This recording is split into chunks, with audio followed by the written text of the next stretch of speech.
எல்லோருக்கும் வணக்கம். இன்றைக்கு நான் பிடி கொழுக்கட்டை தான் செய்ய போறேன். அதுக்கு நான் ஒரு அரிசி மா எடுத்து வச்சிருக்கிறேன், ஒரு சுண்டு இதால.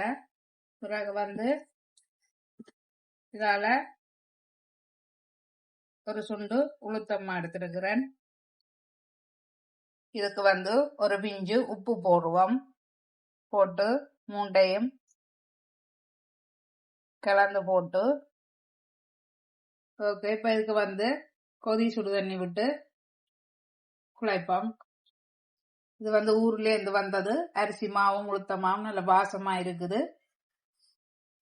இது ஒரு சத்தான சாப்பாடு தான். ஓகே. இப்ப வாங்கோ கையால குழைப்போம். ஓகே, மா குழைச்சாச்சுது. இப்ப வாங்க இதுக்கு தேங்காய் பூவை போடுவோம். தேங்காய் பூவை போட்டு குழைச்சு போட்டு தேங்காய் பூ நீங்கள் பார்த்து உங்களுக்கு தேவையான அளவு போடுங்கோ. அதோட சேர்த்து இனிப்புக்கு நான் சர்க்கரை போடுறேன். இந்த ப்ரௌன் சீனி என்னோட முடிஞ்சது, அதால நான் சர்க்கரைய போடுறேன். இப்ப இனிப்பும் நீங்கள் பார்த்து உங்களுக்கு எவ்வளவு இனிப்பு வேணுமென்று பார்த்து போடுங்கோ. இப்ப எல்லாம் குழைச்சாச்சுது. இப்ப வாங்கோ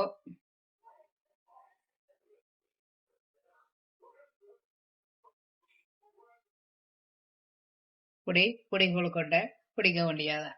சர்க்கரை கொஞ்சம் ஆகலும் தூளா போடக்கூடாது, கொஞ்சம் கட்டியாகவும் போட்டாதான் அது இருந்து அவிஞ்ச உடனே கொஞ்சம் இதா இருக்கும் கடிக்கிறதுக்கு. சர்க்கரையோட சேர்த்து கடிச்சு சாப்பிடேக்கான் கொழுக்கட்டையும் நல்லா இருக்கும்.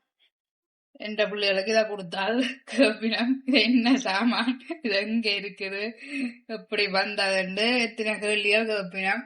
அவைக்கு விளக்கம் சொல்லலாது.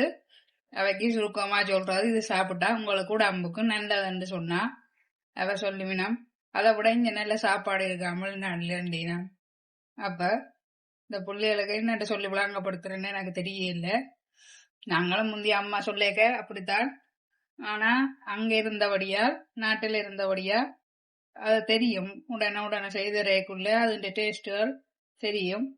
இப்ப பிள்ளைகளுக்கு சொன்னா இது ஒரு சாப்பாடோ, இது என்ன இது என்று கேட்கினேன். ஓகே, நான் எல்லாத்தையும் பிடிச்சு போட்டு இனி நான் அவிக்க போறேன்.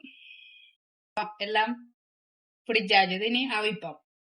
வாங்கோ தண்ணி கொதிச்சிடுது பானையில. இப்ப நான் நீத்துப்பட்டியில வச்சுதான் அவிக்க போறேன்.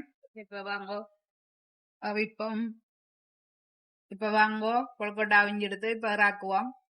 இப்ப பாருங்கோ எங்கிட்ட கொழுக்கட்டை ரெடி ஆயிடுது. ஓகே, சிம்பிளா செய்யலாம்.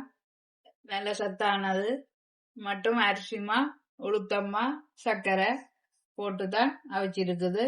ஓகே, நீங்களும் செய்து சாப்பிட்டு அப்படி இருக்காண்டு லைக் பண்ணுங்க, கமெண்ட்ஸ் பண்ணுங்க, ஷேர் பண்ணுங்க, மறக்காம சப்ஸ்கிரைப் பண்ணுங்க. நன்றி, வணக்கம்.